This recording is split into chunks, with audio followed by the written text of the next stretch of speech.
আসসালামু আলাইকুম ওয়া রাহমাতুল্লাহি ওয়া বারাকাতুহু। কেমন আছেন আমার আদরের কলিজার টুকরা আপুরা?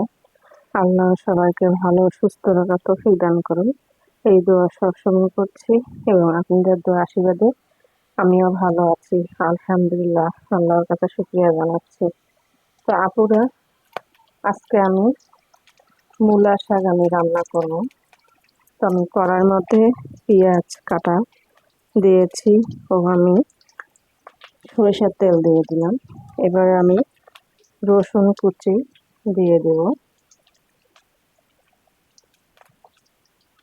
দেব কাঁচামরিচ কাটা। তো আমি একটু হালকা ভাবে একটু লাল লাল করে নিচ্ছি। এগুলো আপুরা কেমিক্যাল মুক্ত। আমি আজকে সবুজ মূলা শাক রান্না করব, একদম টাটকা, একদম ক্ষেতের।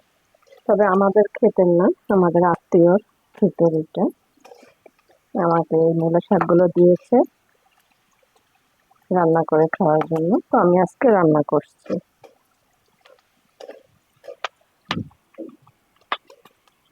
আর অনেক মূলা শাক আছে রান্না করলে তিতা লাগে, আর আমি আজকে যে মূলা শাক রান্না করছি এটা একদমই তিতা লাগবে না।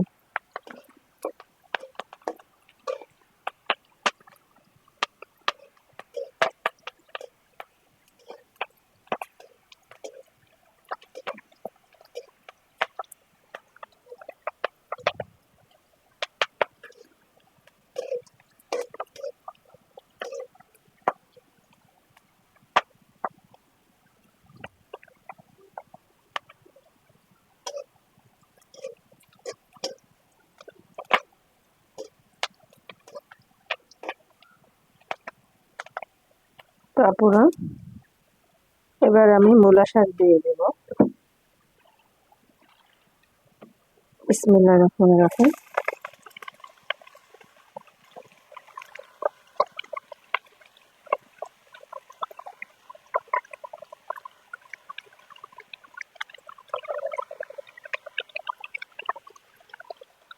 দিয়ে দিব এবারে লবণ।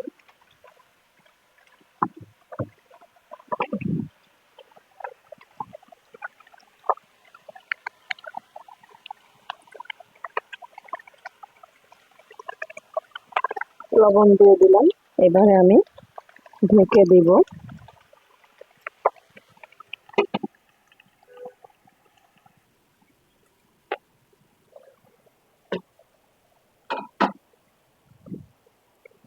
তো আপনারা আমি এবারে শাকগুলো একটু নাড়াচাড়া করে দেব। আর মূলা শাক দিয়ে পানি বের হয়েছে, সেই পানিতে ইনশাআল্লাহ আমি মূলা শাকগুলো সিদ্ধ করে নেব। আর এর মধ্যে কোনো পানি দিব না, এইভাবে রান্না করে ফেলবো। তারপরে মূলা শাক খেতে পছন্দ করেন কিনা একটু কমেন্ট করে জানাবেন। আর না পছন্দ করলে এই মূলা শাকটা খেতে পছন্দ করবেন অবশ্যই। এটা কি মূলা শাক?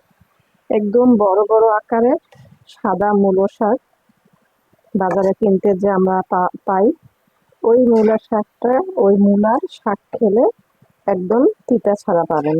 আর খেতেও মজাদার, অনেক মজাদার লাগে।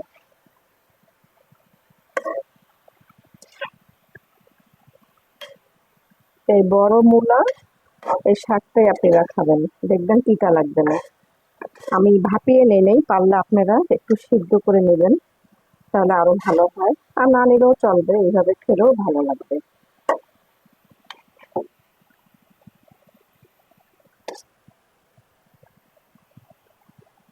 তারপরে এবারে আমি আবারও ঢেকে দেব আর একটু সিদ্ধ হওয়ার জন্য।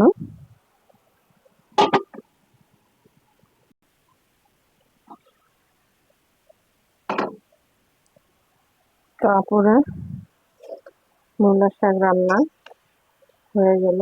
আর দেখুন কালারটা কত সুন্দর সবুজ কালার আসছে, আর মূলা শাক রান্নাটা একদম ঝরঝরা হয়েছে। দেখুন খুব সুন্দর আর খেতেও মজাদার হয়েছে আপুরা। আপনারা এইভাবে বড় মূলা, একদম সাদা বড় মূলা যেটা, ওই মূলাটা, ওই শাক আপনি রান্না করে খেয়ে দেখুন। আশা করছি ভালোই লাগবে। আর আমি একদমই সিদ্ধ করিনি, কাঁচা অবস্থায় আপনাদের সামনেই ভিডিওতে তো দেখতে পেরেছেন আমি রান্না করেছি। কোনো তিতা লাগে না, আরো মজাদার হয়েছে শাকটা। তারপরে এবারে আমি নামিয়ে নিব। আপুরা, হয়ে গেল মূলা শাক রান্না ভাজি। তো আপনাদের কাছে ভিডিওটি কেমন লেগেছে আপুরা, অবশ্যই কমেন্ট করে জানাবেন। লাইক দিন, বেশি বেশি করে শেয়ার করুন। দোয়া চাই। ছোট্ট রান্নাঘর চ্যানেলটিকে সাবস্ক্রাইব করতে একদমই ভুলবেন না। যারা নতুন আপনারা দেখছেন, পাশে বেল বাটনটি ক্লিক করে আমার ভিডিওর পাশে থাকুন। সবাই ভালো থাকুন, সুস্থ থাকুন, এই দোয়া কামনা করে রেখে দিচ্ছি।